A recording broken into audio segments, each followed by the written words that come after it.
हर खबर पर होगी आपकी पकड़।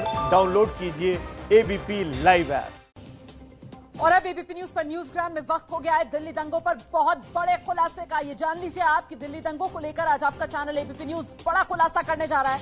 एक रिपोर्ट जो आपके चैनल एबीपी न्यूज के हाथ लगी है, इससे ये खुलासा हुआ कि जिस पीएफआई नाम के संगठन पर देश भर में साजिश रचने के आरोप लगे हैं, कई जगह दंगे भड़काने के आरोप लगे हैं, आतंकी गतिविधियों में पैसे की खेप पहुंचाने के आरोप लगे हैं, उसे इनकम टैक्स डिपार्टमेंट की छूट हासिल है।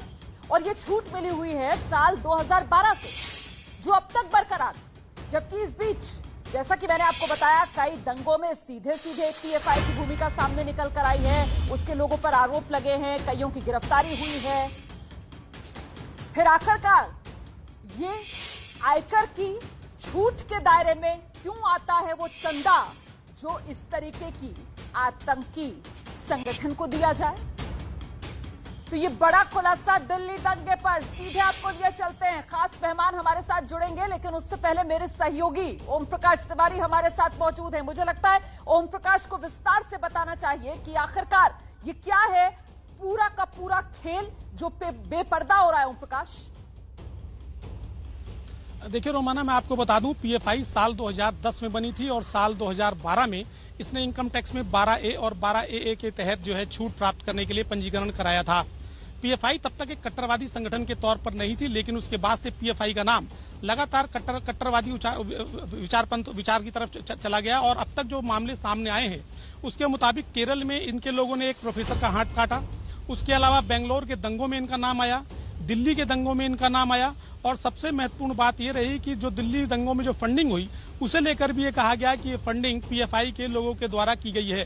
पीएफआई को लेकर इसके बाद जांच शुरू हो गई और इसी जांच के दौरान जो सरकारी दस्तावेज मिले उनसे एक बड़ा खुलासा हुआ कि पीएफआई ने साल 2012 में आयकर विभाग से 12A और 12AA के तहत छूट ली थी। यानी ये धारा है कि इस धारा के तहत कोई भी एनजीओ या संगठन जो इस धारा के तहत पंजीकरण कराता है वो विदेशों से चंदा ले सकता है, सरकार से चंदा ले सकता है। और सबसे अहम बात ये कि उसे जो भी चंदा मिलता है वो 80G के तहत उसे जो चंदा देता है उसे कोई भी इनकम टैक्स नहीं देना होता।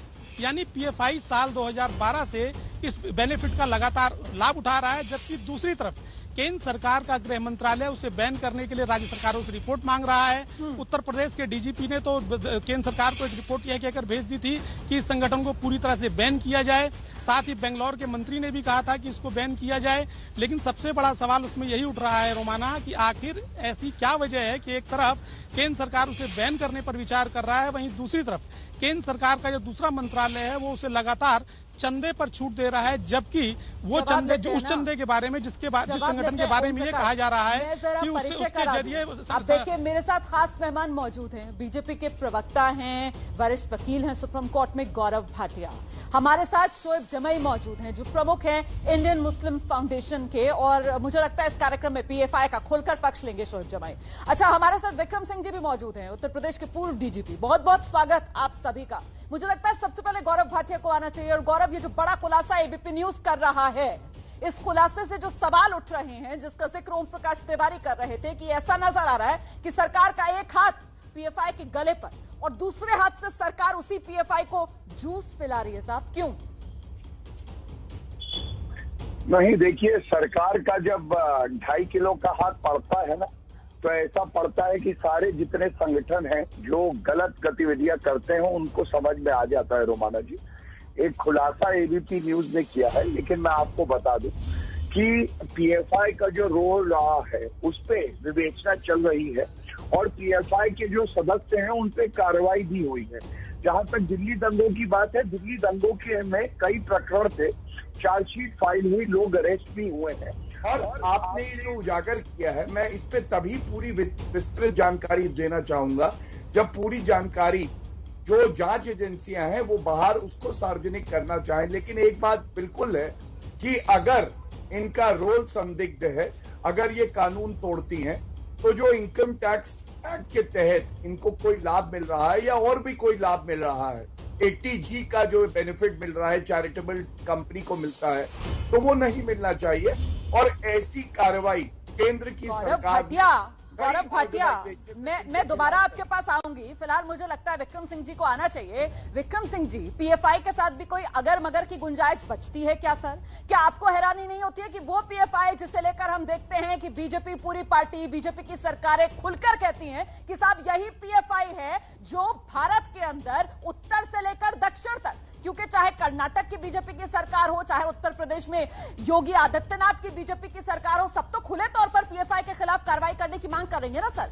और वही बीजेपी जो केंद्र में बैठी हुई है वो आईटी में छूट, आयकर के अंदर पीएफआई को अगर आप चंदा दें तो फिर आपको छूट मिल रही है सर। क्या ये खबर आपको हैरान नहीं करती है विक्रम जी? रोमाना जी बहुत ज्यादा हैरान कर रही है। ओम प्रकाश तिवारी जी और आपकी रिपोर्ट ने बिल्कुल स्पष्ट कर दिया है। और पीएफआई की गतिविधियां आप देखें अत्यंत आपत्तिजनक और राष्ट्र विरोधी हैं। 120 करोड़ रुपए इन्होंने उगाए और दिल्ली दंगों से लेकर बेंगलुरु दंगे तक इनका नाम आया। जहां से पैसा आया वैसे ही संदिग्ध तरीके से वो गायब हो गया। इसकी जांच हमने सुना था कि हो रही है ईडी के द्वारा। अब जांच अगर इतनी लंबी चलेगी तो उसका संदेश बहुत गलत जाता है। पीएफआई ऐसे संगठन के ऊपर जहां कई डीजीज ने ये कहा कि इनको प्रतिबंधित करना चाहिए, जैसे कि सिमी और इंडियन मुजाहिदीन को किया था, इनको भी करना चाहिए। अगर नहीं हो रहा रुमाना जी तो देश पे सवाल तो होंगे ही। एक तरफ आप कहते हैं कि दंगे हो रहे हैं और ये गलत चंदा कर रहे हैं, दूसरी तरफ इतना उदार दृष्टिकोण की एटीजी की 212 चलने की दोनों बातें एक साथ नहीं चल सकती हैं। वही सर, दोनों बातें एक साथ दोनों बातें हजम नहीं होती हैं। इसीलिए मैंने सवाल पूछा, क्योंकि साफ नजर आ रहा है कि एक हाथ से सरकार जरूर दिखा रही है कि वो गला पकड़े हुए है पीएफआई का, लेकिन ये एबीपी न्यूज का बड़ा खुलासा जो ये दिखा रहा है कि दूसरे हाथ से वही सरकार इसी पीएफआई को जूस पिला रही है, दूध पिला रही है, इसको पाल रही है। मुझे लगता है शोएब जमाई को आना चाहिए और बताना चाहिए। शोएब जमाई साहब, ये क्या है? ये सेटिंग है या फिर आंखों में धूल झोंक रहे हैं आप लोग?